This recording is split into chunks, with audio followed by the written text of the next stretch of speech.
Mitchell Woods, otherwise known as Lucky, was a career Navy man, but after the green poison hit, his squadron was called home and would leave his ship and walk straight onto a Black Tusk hovercraft.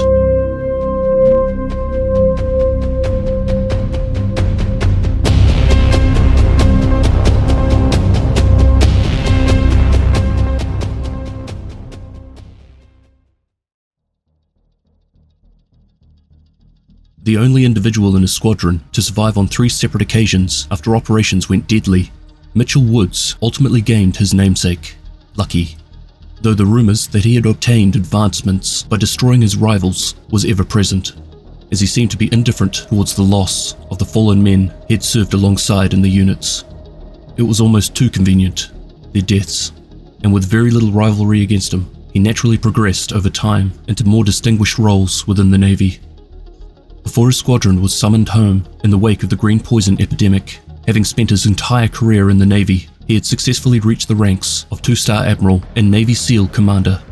Yet coming home for Lucky to assist with the outbreak was unbefitting to him.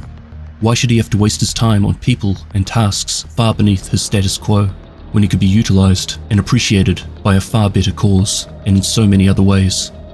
To Lucky, the Black Tusk seemed like the superior alternative that he had been looking for, and thus he abandoned his ship almost immediately in favour of a Black Tusk hovercraft. As a result, the rumours that had followed him throughout his career were only strengthened after he abandoned his post.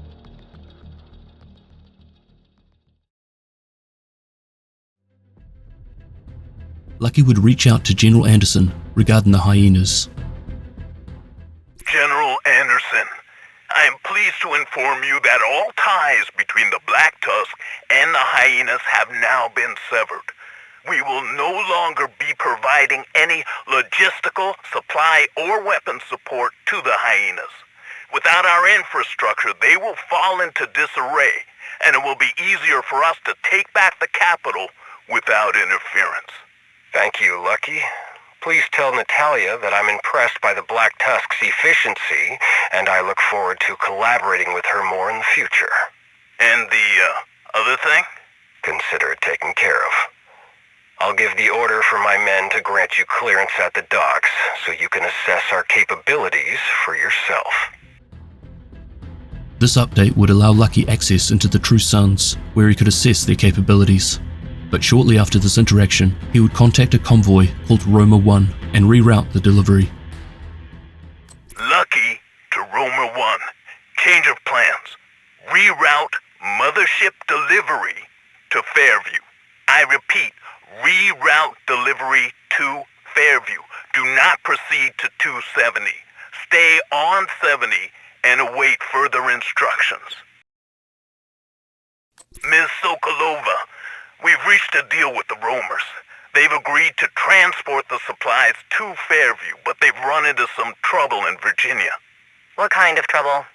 Roadblock and hostile convoy. What do they want for their trouble? They would like us to sweeten the deal with a shipment of spice. Of course they would.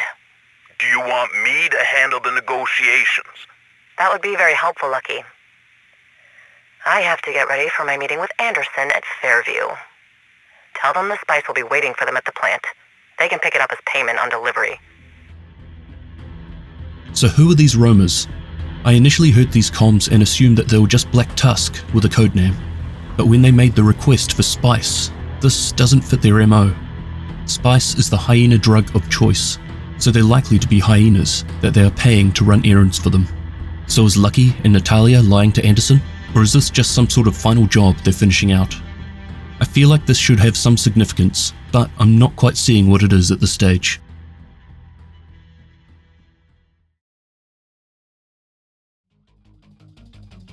Agents would discover Lucky and his forces in East Mall, Washington, D.C. His Black Tusk had taken control of a number of high-value outposts across the district. Seemingly taken by surprise, the SHD agents fought through, recapturing the control points for the local settlements.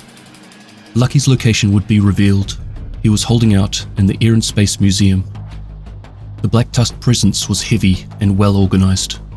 Agents would have to take their time, clearing wave after wave in each room they progressed through.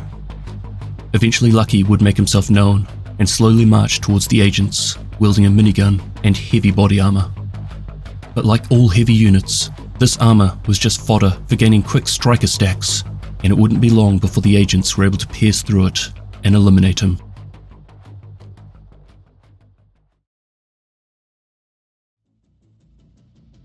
With the final target now eliminated, General Anderson's location has now been revealed. He is at the Fairview power plant. But he isn't the only one there. Other than the hordes of Black Tusk, Natalia and Anderson have now acted on their suspicions around Captain Lewis. Manny, come in. Manny, this is Fred. What's wrong? They know. The True Sons and Black Tusk are rounding up my men, taking them into custody. If they try to put up a fight, they'll execute. Can you get away? No. Wally? She was on a supply run. Good. Maybe she's safe. What do I do? Don't fight. Go with them. We'll find you. The plant. They were supposed to have a meet at the plant. We'll find you. Just don't do anything stupid. You know me. I do. That's why I have to say it again, Fred. Don't do anything stupid. Don't try to be a hero. Not today. Save it for tomorrow. Surrender today so I can be a hero tomorrow. So Lewis and his men have now been captured. This mission is now more than just about apprehending General Anderson. This is a rescue mission. Thank you very much for watching, and Extremis Malus, Extrema Remedia.